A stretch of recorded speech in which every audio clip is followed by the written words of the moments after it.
I'm Georgia Bennett-Murphy. And I'm Tyson Whelan. We'd like to first acknowledge that this broadcast of RMIT's Newsline is being presented on Aboriginal land, the land of the Wurundjeri people of the Kulin Nation, and we pay respects to their elders, past and present. Coming up on today's show, we look into how local business in Victoria's rural east has suffered yet another blow to the local economy with the COVID-19 shutdown. We hear from domestic violence experts who say they're concerned about the difficulty of reaching out for help during the pandemic.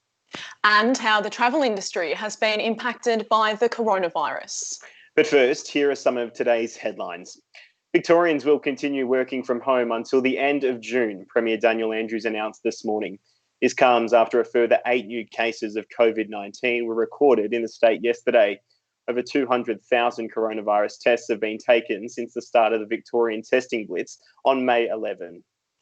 A 30-year-old man from central Queensland has become the youngest Australian to die from the coronavirus. Queensland's Chief Health Officer, Jeanette Young, said the man was showing symptoms for several weeks and tested positive to the virus after his death. A team of public health experts and additional contact tracing resources have been deployed to track the possible source of the virus.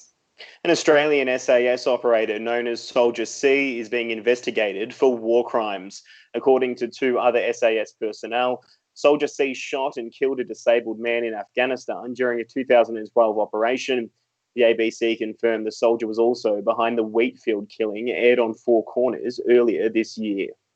And an Israeli court has ruled former Melbourne school principal Malka Leifer is mentally fit to be extradited from Israel to Australia, where she faces 74 charges of child sexual abuse. The ruling comes 6 years after Australian police first filed the extradition request. Leifer had fled to Israel in 2008 after accusations were raised against her. Reporter Caitlin Kalifatis will bring us more international news later on in the bulletin. But now to our first story. The panic of COVID-19 has seen many racial attacks against Asian Australians across all states.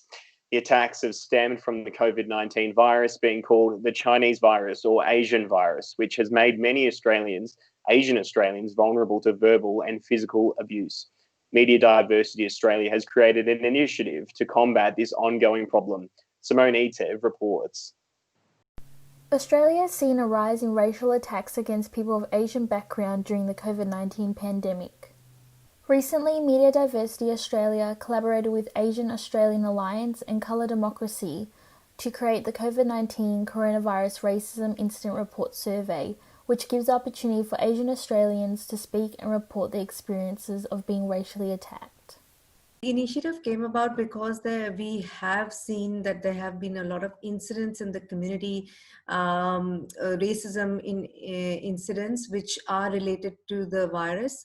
People have been abused and called, people have themselves been called the Chinese virus, or their homes have been attacked, graffiti has been done on their homes, they have been attacked in public places. So we wanted to find out where it's happening, who's being targeted, what can we do, and we want to actually see what we can do, what action plan we can create to eliminate this problem in the community and work with stakeholders. But first we need to collect data. So that's why we started this racism incident reporting. So people can report first, and then we can analyze the data and understand how and where it's happening, and then take actions in relation to that. Australian artists have also been creating murals and online artwork in solidarity with the hashtag I'm Not a Virus and hashtag I Stand With Asian Australians online movements. I want people to find their simplicity in the image, plus a kind of darkness to it. I wanted the figure to look a bit like the radio scans that you see coming out of people's lungs, sort of grey on white on grey, and so almost like someone's being seen through that, and sort of a clinical image. So I guess I would like people to see that from an aesthetic point of view, but from a political view, I want people to feel, like you said earlier, a kind of solidarity, that you're not alone, and it's just out of interest. The mural had to be done right next to a Chinese fruit and vegetable groceries shop, a well-known one in Kensington. If you or anyone else you know has experienced a racial attack, be sure to contact the authorities, the Human Rights Commission or the Victorian Human Rights and Equal Opportunities Commission. Simone Tev, Newsline. Ravaged by drought and burnt by bushfires, Victoria's rural east has suffered yet another blow to the local economy with the COVID-19 shutdown. Local businesses are struggling to stay afloat despite government support packages. Tyson Whelan has the story. Trees once scorched by the summer bushfires, now flourishing with colour. A landscape showing signs of life, but a community still suffering. So losing the two biggest sort of school holiday periods, summer and Easter, is really going to hurt. A new report by SGS Economics and Planning suggests East Gippsland's GDP has declined by 22% over the last financial year, the hardest hit region in Australia. Neil Triggs owns and operates Bull Ant Brewery in Bruthen, a town at the centre of January's devastating bushfires. He says there was a tourism influx in the region following the bushfires, but that all came to a grinding halt with the arrival of the coronavirus. We started to see tourists from outside, and we'd had bookings for tour groups and that. Josh Thomas from accommodation and wedding venue Rivendell, East Gippsland, is now selling sourdough bread and artisan butter from the roadside in Nicholson. He says dozens of businesses have closed following the bushfires, with many more now set to struggle through the winter months. I think we'll be feeling it for quite a while. That, you know, this region, it's not your kind of day trippers that think I can knock off work at 5 in the afternoon and make it there by dinner time. In a statement, East Gippsland Mayor John White said, "We have been dealt a tough hand of late. Working together, we are sowing the seeds for a return to an East Gippsland where we all love to live, work and invest." As the dense bush that the Black Summer fires burned through begins to show signs of life, local businesses in East Gippsland are cautiously optimistic about a similar regrowth of their economy. We're resilient here in Bruthen. Local support locals. It's good. In the meantime, the message from East Gippsland to Australians planning their next trip is simple. We are still here. You're welcome to visit anytime. Tyson Whelan, Newsline. With people all around the world stuck at home, RMIT reporters spoke to their friends, family and loved ones about their hopes and fears during the pandemic. Callum Alday with this piece.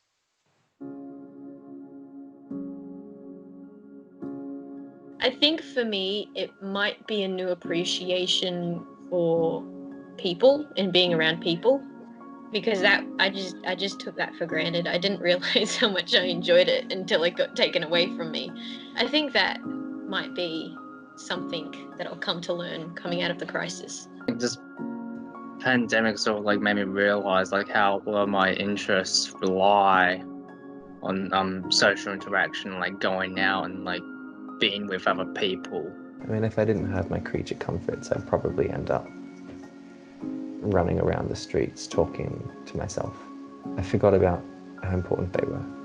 So I ration it now, and it makes me feel like it's an important thing in my life. Possibly the isolation.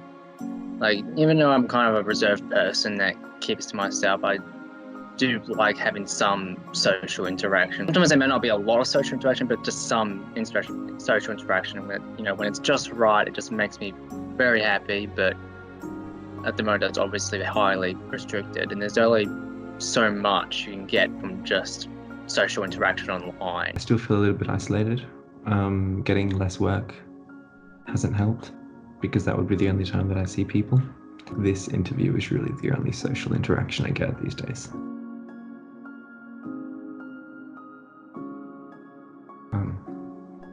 Dinner. I miss going to restaurants. It's the only time I get to eat like a proper meal. Just anything Italian. Go to Hanging Rock for a hike. Yeah. I wanna walk just for as long as I can. Catching up with my social groups, and we did actually have a organised event that was meant to occur around last month. Hopefully, eventually, we'll be able to get that underway as the restrictions ease.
An Israeli court has ruled alleged pedophile Malka Leifer is mentally fit to be extradited to Australia, where she faces 74 charges of child sexual abuse. We have Eva Marchingo with the latest. Malka Leifer, who is currently residing in Israel, was the headmistress of the Adas Israel School in Melbourne between 2001 and 2008. She stands accused of sexually abusing 3 girls during her time at the school. Leifer's lawyers say that she is unable to face trial in Australia due to mental illness. However, yesterday at the Jerusalem District Court, they handed down a ruling that said that Leifer is indeed mentally fit to be extradited to Australia. So, Eva, why was Leifer in Israel to begin with? After abuse allegations came out in 2008 against Leifer, the school at which she was working at allegedly paid for her to flee to Israel, where she's remained ever since. Now, Australia has made attempts to get her back, launching a request for extradition in 2014.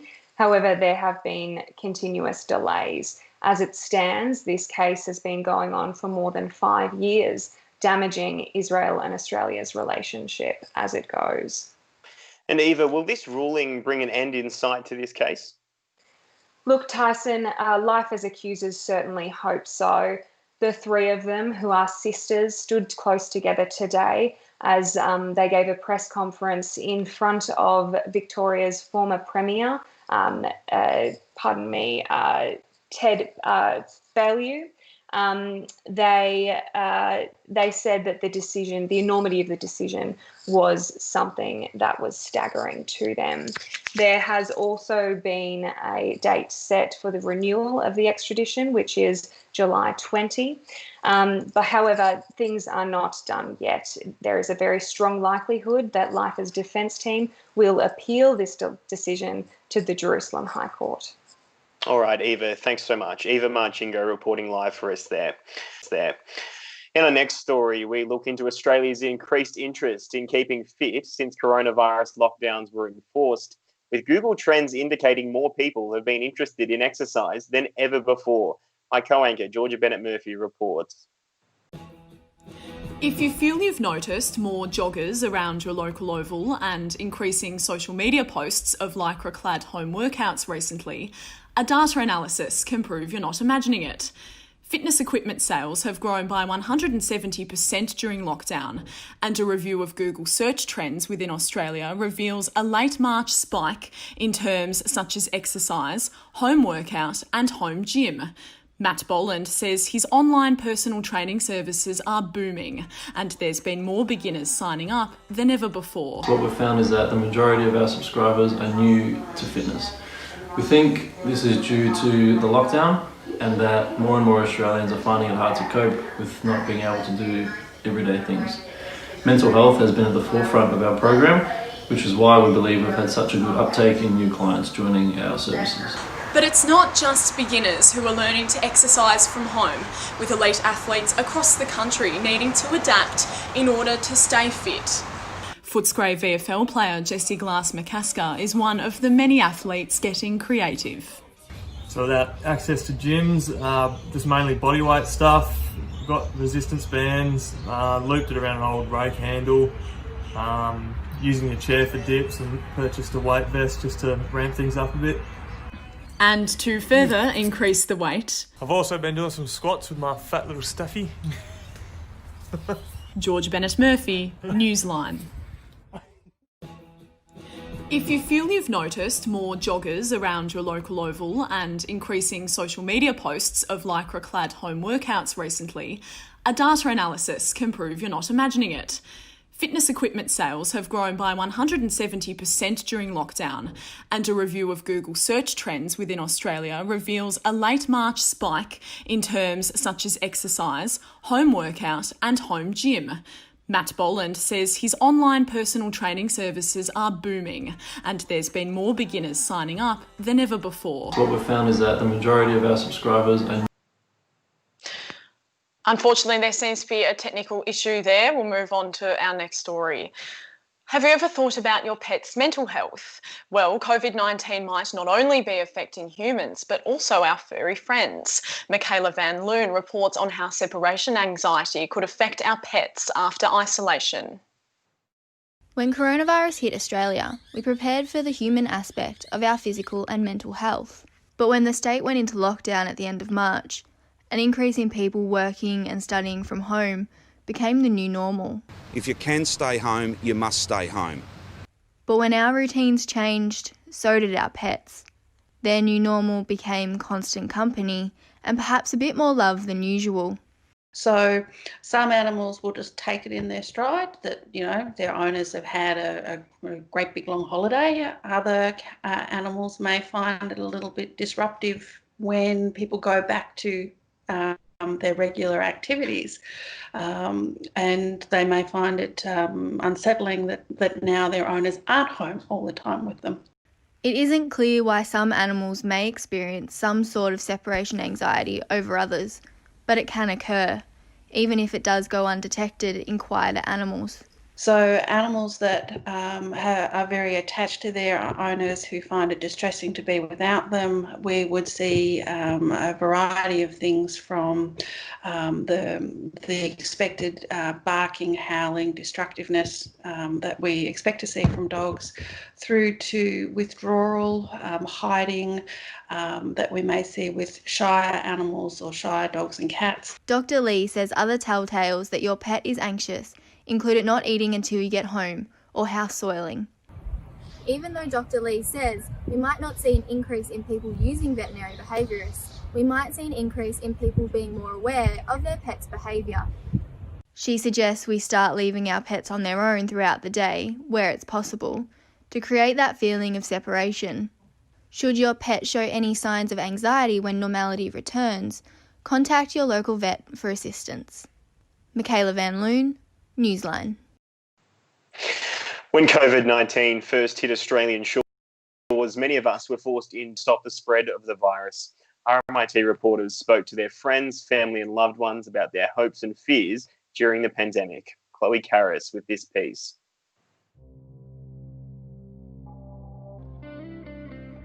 Personal life hasn't been impacted too much. It sucks not being able to go out and meet with friends, meet family.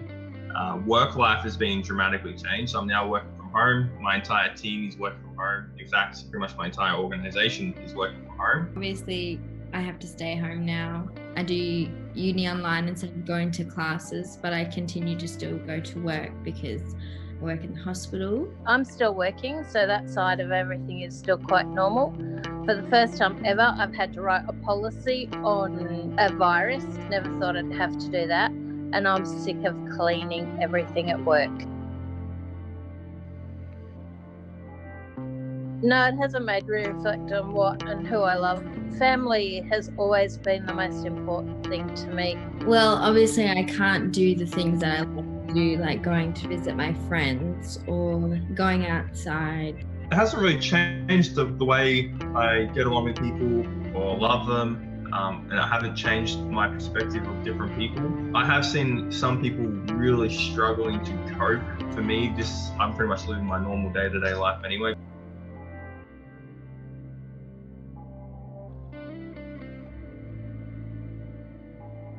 COVID-19 has affected me the most with my university being online. Personal life, not much has changed.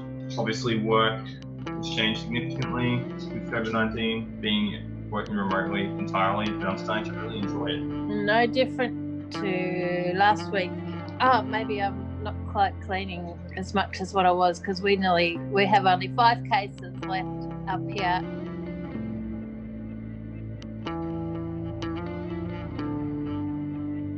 I have definitely taken for granted just going out for lunch or going to the movies, just like little things like that. I do really, really enjoy going to Food and Wine Festival, so I have started reflecting on that today. Freedom. You miss freedom. You miss being able to do things.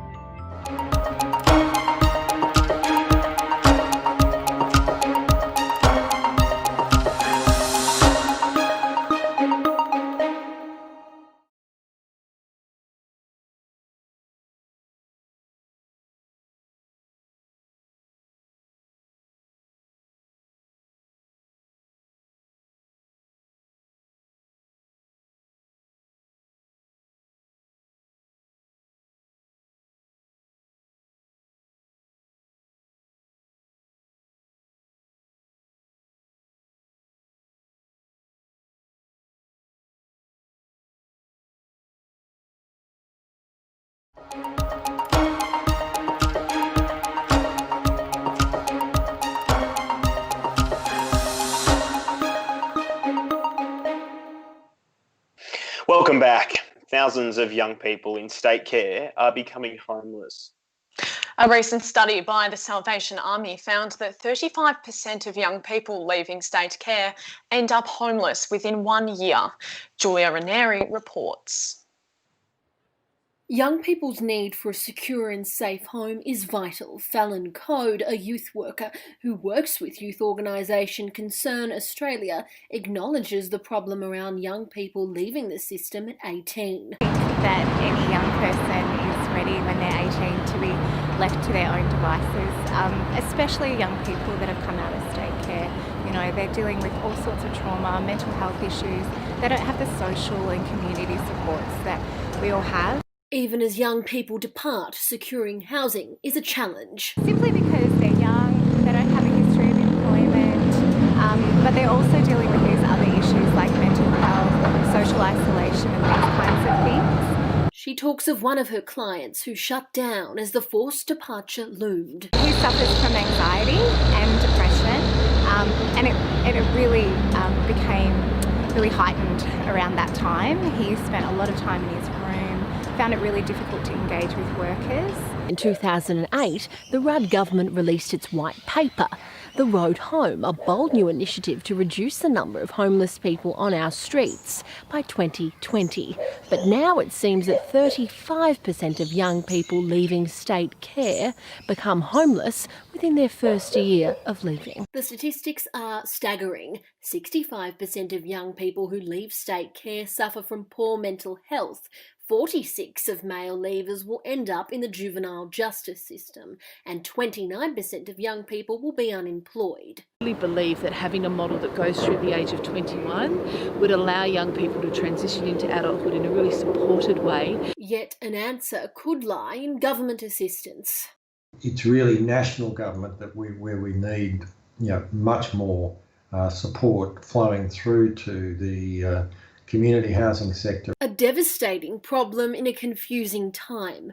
Julia Ranieri for Newsline. And to international news, Caitlin Califatis joins us now. Caitlin, what's the latest? As of this morning, there has been an increase of 100,000 confirmed coronavirus cases, bringing the total global toll to 5.56 million. There are currently 2.27 million cases recovered and 359,000 deaths. Countries are, however, beginning to lift restrictions.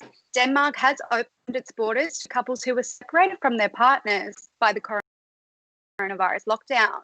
As of Monday, cross-border couples who reside in the Nordic countries or Germany can now visit Denmark. Rules currently require people to prove their relationship with photos and text messages in order to cross borders. Peru has joined the list of coronavirus hotspots.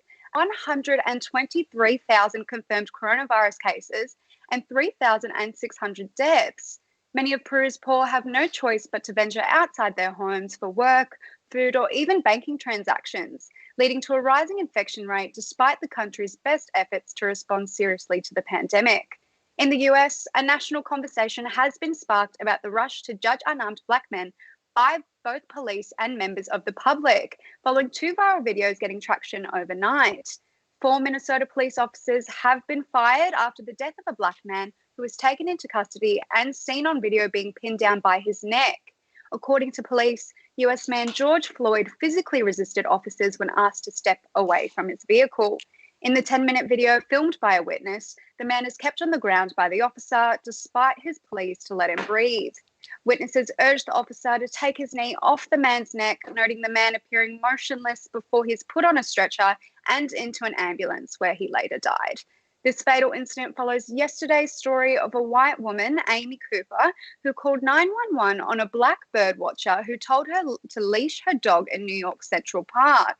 In the video, the woman is seen calling an emergency operator where she repeats the phrase, "He's African American," before pleading for them to send an officer. The woman has since been fired from her job with an investment firm. That's all for international news. Back to you, Georgia. Thanks for that, Caitlin. Coronavirus has sent people around the world into lockdown. For some, this means being trapped at home with an abusive partner. And this has posed a new challenge for the domestic violence sector in reaching out to victims. Eva Marchingo has more. We know from past natural disasters that family violence increases in natural disasters. In Australia, we're bracing for the storm. As the prevalence of domestic violence increases, so does the need for awareness. Everyone has a right to a life free from violence and a life that they can love. But these campaigns aren't always received as intended. Jess Hill's award-winning novel, See What You Made Me Do, says sometimes awareness campaigns can actually make violence worse. At the Safe Steps hotline during one such campaign, they reported an increase in the frequency and severity of assaults being reported. This is something the Centre for Non-Violence is acutely aware of. We've really had to think about what are the safe ways that we can connect with women in particular.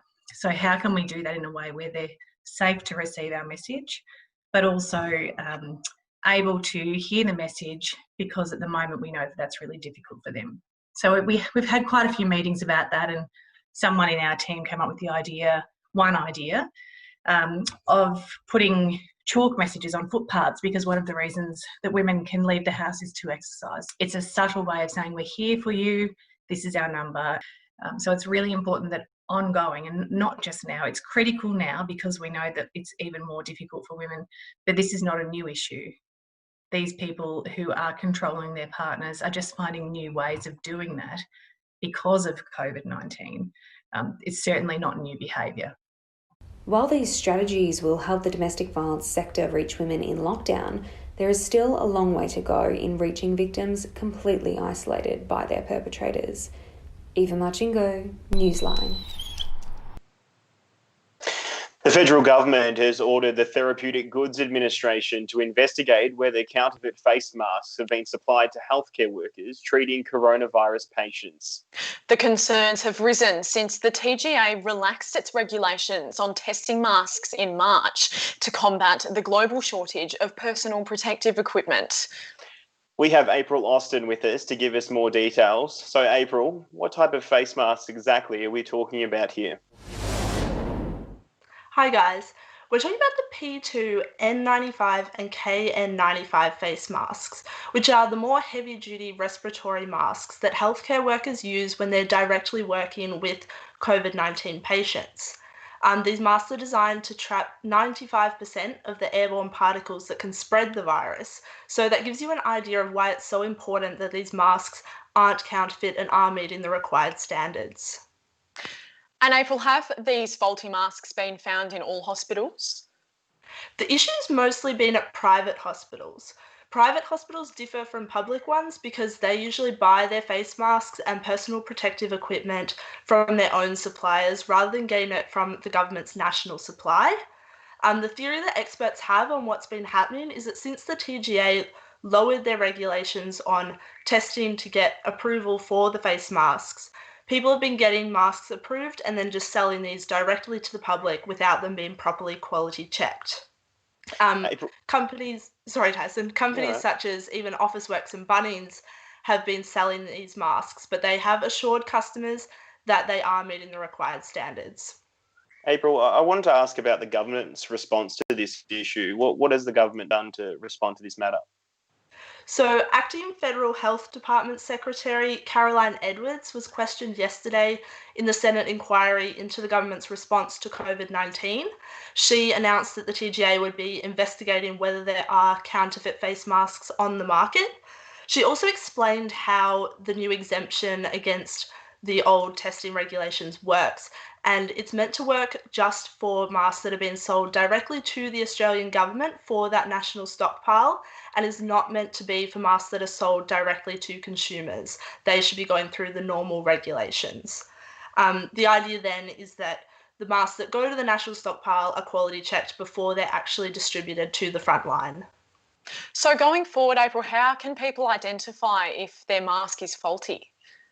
So one way with these masks is that they're meant to have a thick strap that goes all the way around your head instead of just the ear loops to secure it. Also, if you give the straps a pull, they shouldn't break or detach from the mask at all. Another way is that they should have the manufacturer's name, the model number, and the filter class listed on them. A lot of the faulty products won't have any markings on them. And then these details can actually be checked online to confirm whether a mask is legitimate. Back to you guys. Thank you, April. April Austin with that live report. The virus has forced us apart. It's also brought us together to reflect on how much our lives are changing. RMIT reporters spoke to their friends and family, loved ones about their hopes and fears during this pandemic, and Fraser Douglas filed this piece.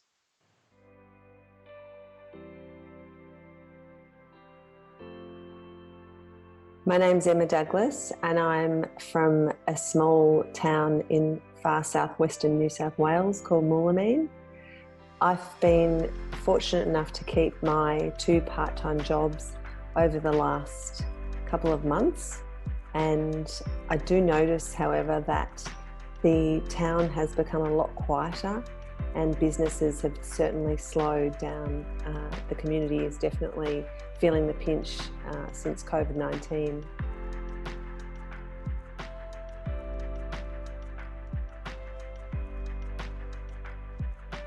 So when I was 14, I left my home, which is in far southwest New South Wales, to go to Melbourne for boarding school. And since then, I've lived basically in Melbourne ever since. Unfortunately though, with coronavirus, my new experience and new life at college and at university was cut short when I had to return home due to the virus. So now I'm living at home with my mum and dad and my brother, who was also studying in Melbourne at the time. It's been really nice though, being at home and spending quality time with my family. It's pretty special to have moments like this together again, as I haven't really been home since I was about 13.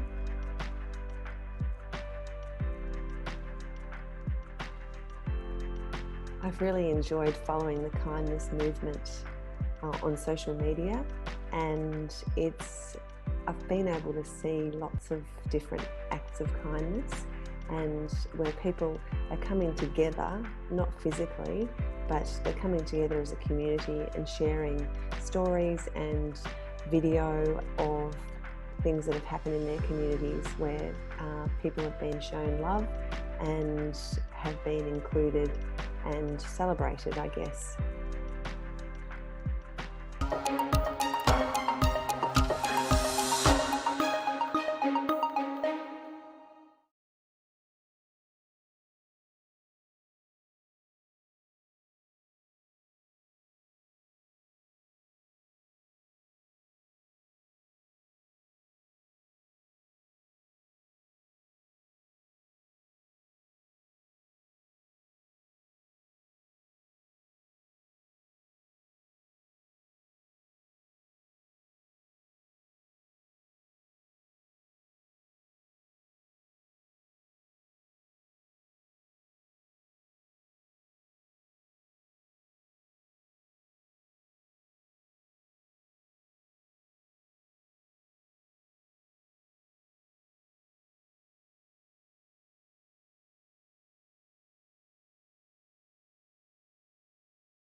Welcome back to Newsline.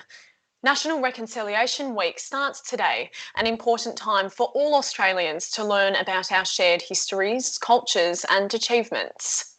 This week's events, however, will be different from other years. With us today, we have reporter Jonathan McGrath, who will be interviewing Dr. Andrew Peters, the Senior Lecturer of Indigenous Studies at Swinburne University. Thanks, guys. Hi, Andrew. Thank you for joining me tonight. Jonathan, no worries.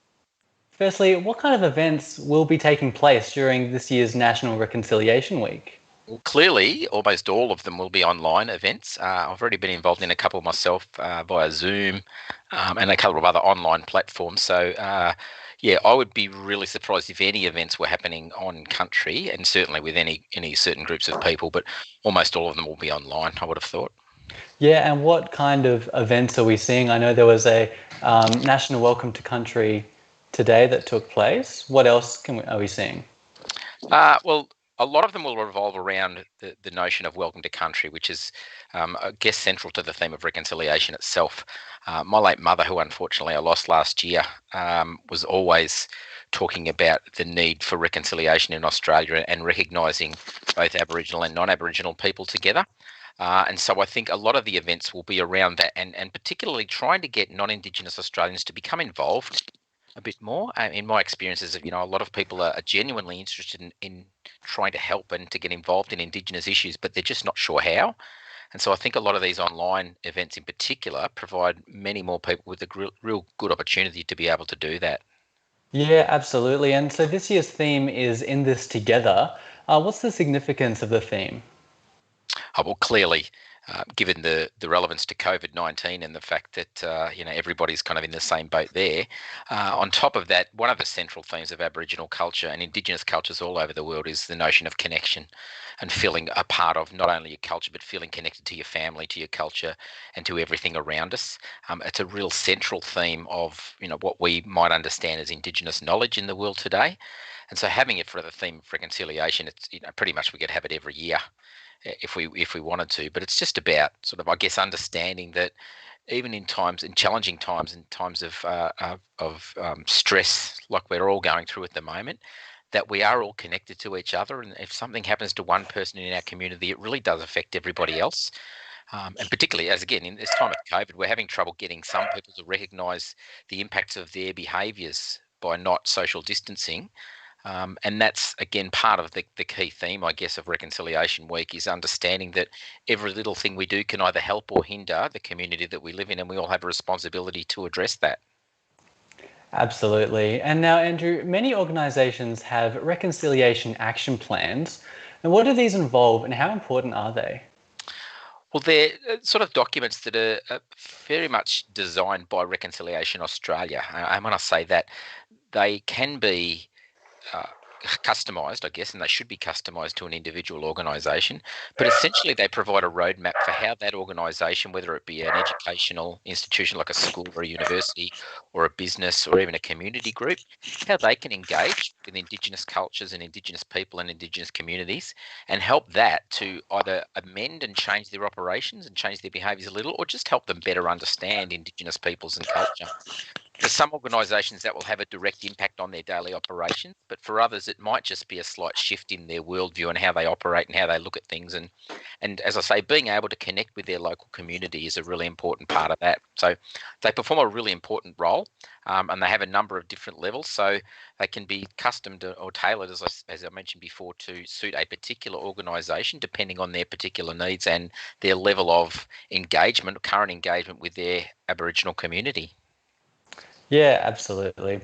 Thank you so much for joining me today, Andrew. Now, all Australians are encouraged to pay their respects to the land that they are on, either in private or on social media via the hashtag #InThisTogether2020. Georgia, Tyson, back to you. Thanks, Jonathan. To our next story, as the health of populations globally fell victim to the deadly coronavirus, the travel industry fell ill to the side effect of government lockdowns and closed borders. Travel restrictions put in place by the federal government in late March brought the industry to a standstill, leaving thousands out of work and travel plans cancelled indefinitely. So where does this leave those in the travel industry and how will they survive? Eliza Sears has more. Gemma Clark is a writer, editor, producer and founder of Global Hobo, a travel and writing company with programs in Spain, Japan and Bali. Since the coronavirus pandemic grounded international travel, Global Hobo's workshops have been cancelled, leaving Gem out of pocket and looking for work elsewhere. I'm just trying to do odd jobs here and there. Like I made beds for some rich people for a little while, and I've been doing heaps of copywriting, and I've got a project going with New Matilda. So like there's stuff that's going to come in, and I'm not like, on the street or anything, so it's fine. The Byron Bay local says the global pandemic has sparked debate in the Byron Shire. Byron is a very interesting cross-demographic of like very wealthy people who've moved here, low socioeconomic people who've lived here for a long time. So there's a lot of homelessness. There is a very large, like Mullumbimby, where the office is I think it's 51% of Mullum is not vaccinated. So it's a really high percentage of people who don't even believe in coronavirus and are thinking that it's just a conspiracy to cover up the installation of 5G. Gem says she's using her time on home soil to catch up on admin for the business, editing and uploading stories, moving workshops online, and planning to bring them a little closer to home. Everyone was so wonderful and so amazing, and most people were like, Barcelona, Cairns, what's the difference? We'll find somewhere that does tapas and we'll eat it in the street there. So I did have quite a large group ready for Cairns, ready to go like the third week of June. But then when the Queensland border closed, obviously, and we didn't know how long this was going to last, and we thought it was going to get so bad in Australia, I refunded everybody and just said, okay, sit tight, and if we can run again, we can run again. With restrictions now easing around the country, a road trip to far north Queensland is looking more likely, but only if and when the Sunshine State ease their border controls to let interstate travellers in. Eliza Sears, Newsline.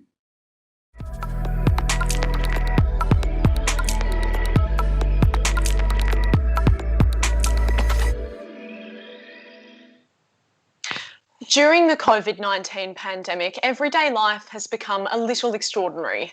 On Tuesday, the 12th of May, RMIT journalists documented a day in the life of people across the world. Here's Chisa Hasagawa. In early April, the government pledged over $1.5 billion towards a free childcare package to help working parents provide for their families. The program is due to wrap up at the end of next month, but the childcare sector is calling for an extension. Although this has been beneficial for large childcare businesses, home daycare operators have been left to fall through the cracks. Olivia Smith with the story. As home family daycare centres set up around Australia, operators like Michelle Townsend are faced with another day of uncertainty, working at a rate of 50%. I'm actually working at the same rate that I received when I first started doing family daycare. So that's our hourly rate is, the same as what it was 20 years ago. On the 21st of April, the Morrison government announced a childcare relief package to assist parents in paying for childcare, but it's left home family daycare operators like Michelle out of pocket. Whilst the intention may have been good, it's ended up being disastrous. And then compiled with relying on the JobKeeper to be the buffer for, this payment, it's just as well then, has been a nightmare.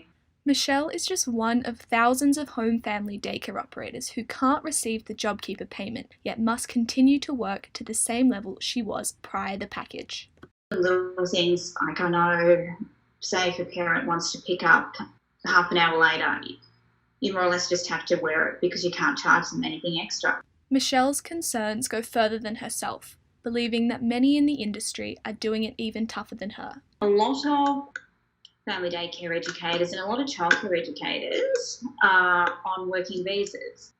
So they aren't eligible for the JobKeeper package. And I think, again, there's little things like you had to be, if you were casual, you weren't eligible, and your tax and everything had to be up to date. So there's definitely a lot of people that are falling through the cracks. When the package was announced, Family Daycare Australia expressed concern to the Department of Education. In their response, they acknowledged that the package doesn't immediately align with the family daycare model and that the main priority was to ensure childcare for those who need it. Youth worker Lauren Eccleston is benefiting from the package. Because they sort of just announced it on the news and then that was it, and I called the daycare just to double check and they were like, yep, it's all good, so you're not going to be paying fees, and it was pretty straightforward, I thought. Before the childcare relief package was announced, Lauren was preparing to unenroll her 4-year-old daughter Lulu indefinitely due to financial stress. When I called them about it, they were really sort of trying to convince us otherwise. I think they were freaking out in the beginning that they were just going to lose all their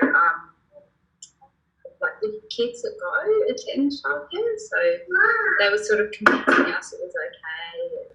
Lauren is benefiting from the package, although there is fear that those needing extra childcare may not be getting it as new enrolments aren't recognised. A lot of essential health workers in particular, they're needing more hours, they're needing more days, and all childcare centres and family daycares are saying, look, basically we can't help you because we're not going to get paid for it. Michelle is persevering for the sake of the families in her care, but she is concerned about the lasting effects. Sorry about the technical issues. Coronavirus travel restrictions have forced many to go home and isolate with their loved ones. Many international students are unable to experience this home comfort and have had to keep themselves mentally healthy away from their families. It's mid-morning on Tuesday the 12th of May, and reporter Gabriella Cayley-Samampau speaks to students from RMIT who are experiencing self-isolation. These students and I are used to living alone. Hi, my name is Alyssa. My name is Brad. But not in a global pandemic. Our families aren't in Melbourne, so we're left with a challenge to look out for our mental health alone. Alyssa Gonzaga is a music industry student from Singapore. This is how she starts her day. Even though I don't go out, I still do my makeup and I still dress up when I feel like it. But I think that's one of the things that just helps me, like pretend like I'm just going about a normal day. Talking to the people she misses is the only thing that keeps her sane. She said she'd go crazy if video calls didn't exist. I think like the socializing part is just like me having like video calls and playing video games with my friends, so that way like I feel like I'm connecting with them, although like we're not together. Isolating alone has been stressful, but as long as she can make music, it's not the end of her world. I guess I'm lucky that I have equipment, like I have a piano and I have a guitar with me. So yeah, I guess like if you look at that, I get to like practice at home as well. In Karumbura, isolation brought Bradley Denny back to his family. Honestly, I haven't lived like this length of time with my family since I moved out after high school. So it's actually just really nice to be back with them and get in the vibe and see how they've changed a little bit and hopefully how I've changed after going off to uni for 3 years. Even though he gets bored, the geospatial science student is handling isolation well. We're all just very, very keen to get back into the world and start seeing our friends again. And maybe I am going a little bit crazy. I've made friends with 2 aunts who live on my desk, but I think it's normal. He's going back to living alone in Melbourne tomorrow, but things won't be the same. While I will be living alone, this time I'll be living alone. So I'm not sure how that's going to go, but hopefully it's something that we can kind of all navigate as we all go through this experience. We're not kind of built to be hermits and live on our own sort of for a prolonged period of time.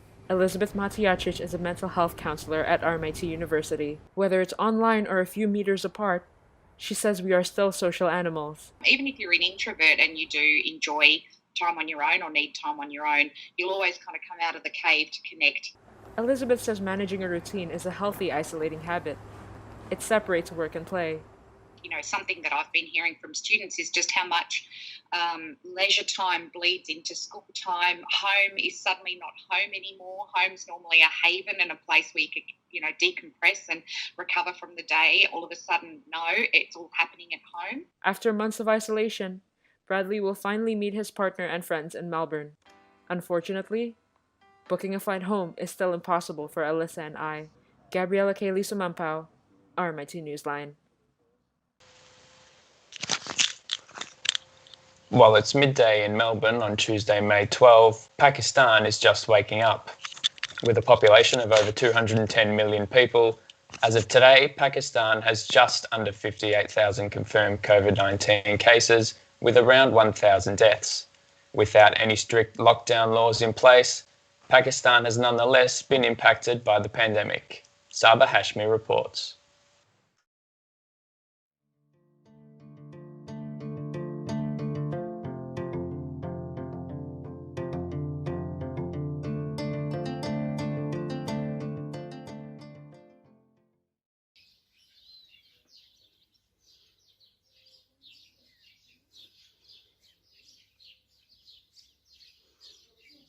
We know what our situations are under lockdown in Australia.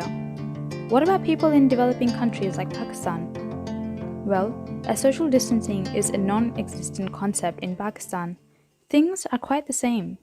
जो 3 से 5 साल की उम्र होती है उसमें आप जोर जबरदस्ती नहीं कर सके, कुछ ऐसा नहीं कर सकते जिससे बच्चे का पढ़ाई से दिल उठ जाए, बल्कि बच्चे के लिए पढ़ाई को बहुत ज़्यादा फन और क्रिएटिव बनाना पड़ता है। सो उसने कहा है कि वो बुक्स वगैरह जो हैं वो तो आप नहीं पढ़ाएंगे, लेकिन हर रोज़ वो हमें कुछ एक्टिविटी भेजेगी 9 से 9:30 के दरमियान, और वो हमें उसको करवानी है। In Pakistan, there are now 45,898 coronavirus cases, with 985 deaths across the most populated cities such as Karachi and Lahore. It is important to establish structure and maintain a healthy mental health during these trying times. Coronavirus, or COVID-19 for that matter, is not a joke. People are suffering from it. People are dying from it. I know बहुत memes बन रही हैं. I know बहुत मजाक हो रहा है. मैं खुद मजाक कर रही हूँ.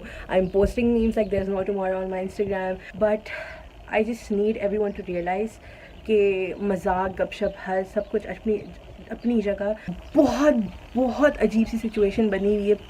हमारे सिर्फ मुल्क में नहीं, पूरी दुनिया में एक खौफ और डर सा फैला हुआ. मेरे अपने घर में ऐसा हाल है कि few of my family members are actually suffering from anxiety and these panic attacks because they're hearing so much about it constantly. I get it, हर जगह है, but don't let it affect you in such a manner कि आप लोग का ना literally असाब ही ख़राब हो जाते हैं. The only way you can save the world and the people around you right now is by just sitting at home. It's very necessary, not just for yourself, for the people around you. इतना sir पे सवार कोई नहीं कर रहा ये बात, and I really appreciate it because in these times we need humor, we need good and positive energy, we need something that is going to keep us going. Pakistan is a developing country with many people living in the northern areas of the country, taking harbour. Taking a peek in their daily routines can help us understand how to busy ourselves in a healthy way.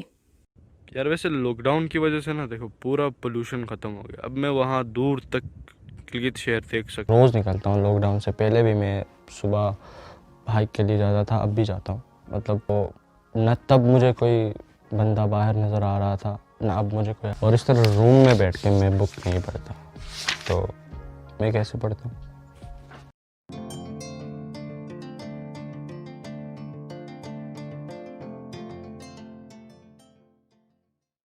हाँ भाई, तो ज़मींदारी भी हो गई और बाकी rest of the day अभी खाना खाने के बाद के थ्रू मैं रोज़ 1 घंटा फ्रेंच को दे देता हूँ, जिसमें मैं इंग्लिश के थ्रू फ्रेंच सीखता हूँ. मतलब जो भी लेक्चर्स होते हैं वो मैं इंग्लिश में देखता हूँ, और इसमें फ़ायदा मेरा ये हो रहा है कि मेरी इंग्लिश में इम्प्रूव हो रही है, मेरी फ्रेंच में. तो एक गोली 2 शिकार हो रहा है.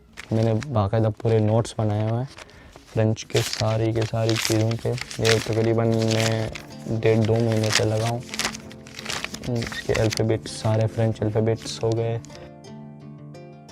Sabah Hashmi, RMIT Newsline. In Australia, local businesses are beginning to open, and people can finally meet their friends and family again, even with social distancing. Japan lifted their state of emergency yesterday, and France is slowly starting to open up after one of the most severe lockdowns in Europe. While the world shares the same global crisis, not every country has the same experience. Taking us around the world to France and Japan, Eleanor Wilson has the story.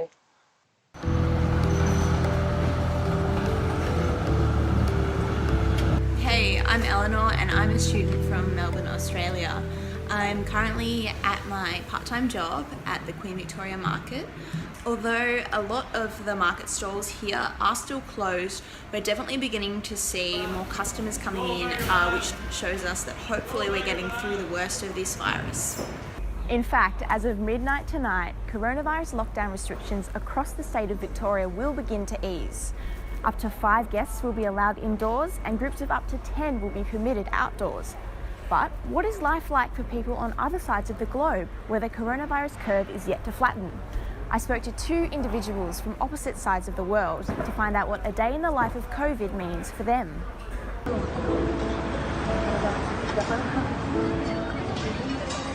Here we are in Tokyo doing some urban gardening. My name is Lucy Damon. I live in Tokyo. My job is I'm a writer and I run like a communications agency. Nothing in Tokyo is actually technically locked down. They have like some ruling in their constitution that you cannot control like the actions of the citizens, so they can't enforce like the lockdowns like they have in Australia and stuff. But lots of businesses here have shut down. Like if you go into like central Shibuya area, but then if you go out to more like the suburb areas, it's still kind of open. Like cafes are still open sporadically and everything, so nothing's been super enforced.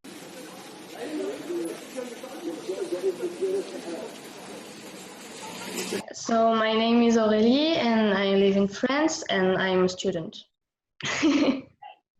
Before yesterday, there were a lot of restrictions. We could not get out without a really good reason for going out. But from yesterday, we can now go out in a 100 kilometers area. I'm pretty scared because French people do not respect the restrictions. So I'm afraid that the virus will still be here and for a long time. So my grandfather's brother, he had the virus and he died of it. I'm really scared to get coronavirus because it's so hard to get tested in Japan. And like, I guess when I was young, I had like asthma and I was in the hospital for pneumonia and stuff. So for those reasons, I'm a little bit nervous, but day to day is kind of the same, except I've gotten into like a really intense routine of we'll go out and I'll wear the mask and I'll clean, I'll come home, wash my hands, wash my mask, like I spray everything, spray my phone. Like I got a new payment system on my phone so I don't have to touch anything to pay, so they just scan. So I spent more time with my family, I would say, because for my sister, she's in Lyon, and so I had the chance to spend more time with her. I kind of realized that I don't have to always be on and be working and whatever to be like achieving stuff to be happy. You can just be happy because it's a nice day, or you know, the tomatoes are growing a little bit. So these tall ones are tomatoes. You have to take the sprouts. And this guy here is cucumber. Eleanor Wilson, Newsline.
Welcome back to Newsline. And now, bringing us finance is David Forster. Thanks, Georgia. Today, the ASX 200 index rose to its highest peak in over 2 months. Its value increased by just over 0.5%, reaching 5,809 points.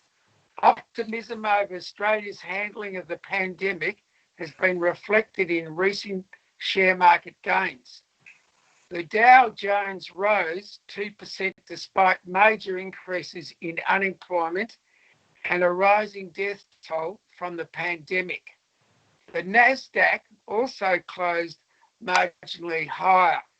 On the currency market, one Australian dollar is buying 62 US cents.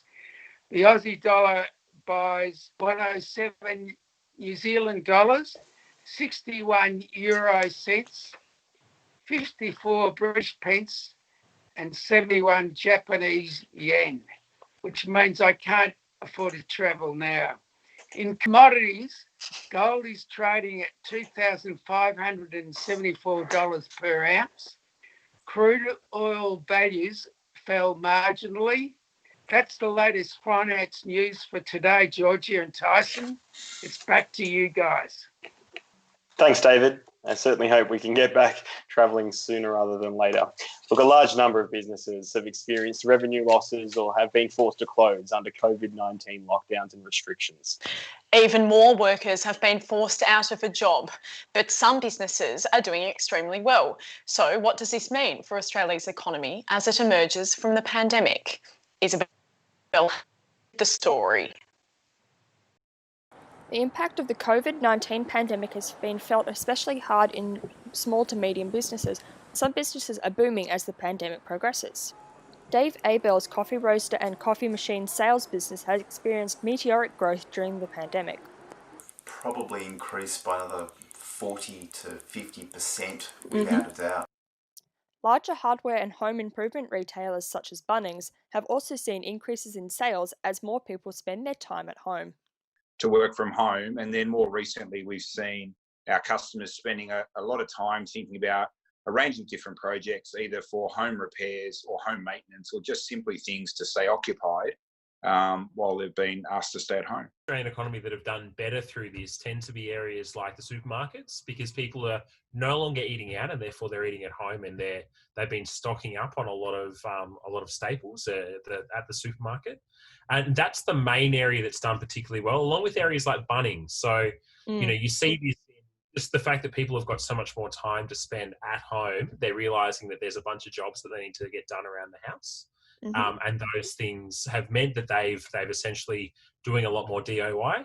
And other areas of things like food delivery services are doing very well. Research conducted by the Australian Bureau of Statistics in early May suggests that 72% of Australian businesses would experience a reduced cash flow, while 69% would experience a reduced demand for goods and services. But is this consumer behaviour sustainable, and is it likely to have a permanent and lasting effect on Australia's economy?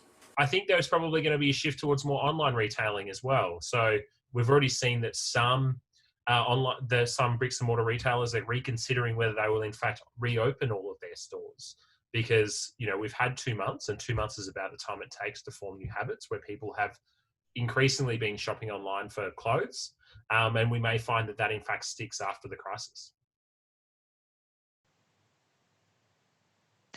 And now to our final report. The coronavirus has ground the nation to a halt. Businesses across the country have been forced to shut their doors for the foreseeable future, with little to no financial support. Craftsmen and artisans are not exempt from the fallout, but some have been able to remain operating under strict social distance guidelines. Reporter Eddie Lim has more. While many businesses have seen a decline in commerce, Reuben Guitars, a bespoke guitar manufacturer in Melbourne, has seen an unexpected boom in orders.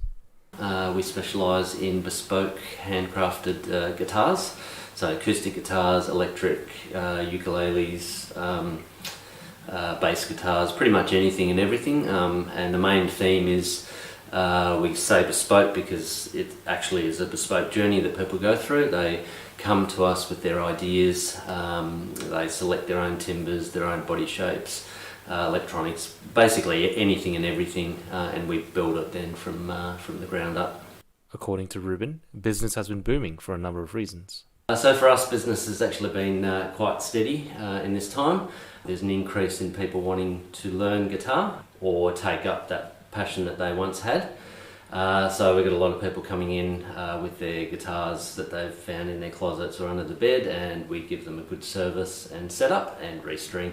The second area is probably the custom builds. We've actually had an increase in orders, and I think that's probably to do with the fact that some people now sort of are reminded that life's short, and they want to get that dream guitar made. During the lockdown, Reuben says he's also noticed an increase in business from local Australian companies, which he says is a positive sign. So another thing that we've seen is an increase in support for small Australian businesses, especially in manufacturing and especially local family-run businesses. So that's been really encouraging, and I just hope that long-term there's a focus back to Australian businesses and Australian-made. Reuben Guitars predicts this positive trend will continue throughout the entire lockdown period. Eddie Lim, Newsline.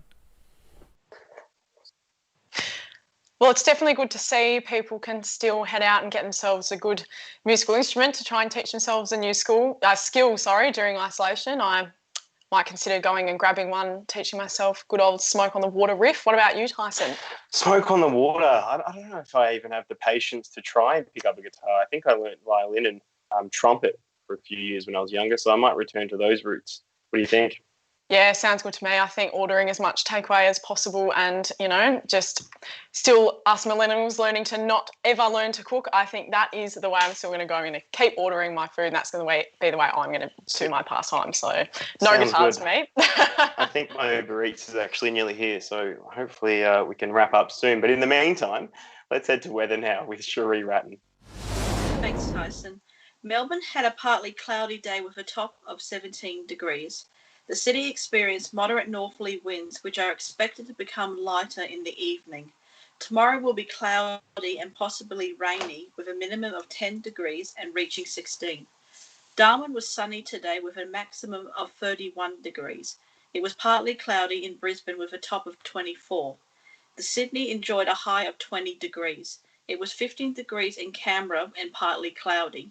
Hobart experienced a foggy morning before becoming sunny with a top of 14 degrees. For the rest of the week in Melbourne, Friday will be sunny with a max of 17 and a minimum of 6 degrees. Saturday will be 17 and mostly sunny.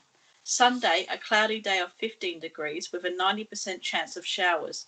It will remain cold on Monday and Tuesday, with forecasted highs of 13 and rain expected on both days. That's your news weather for today. I'm Cherie Ratton. Back to you, Georgia and Tyson. Thanks for that, Cherie. Well, that brings us to the end of the program. Thanks so much for watching. I'm Tyson Whelan. And I'm Georgia Bennett Murphy. Newsline will return tomorrow afternoon, but for now, goodbye.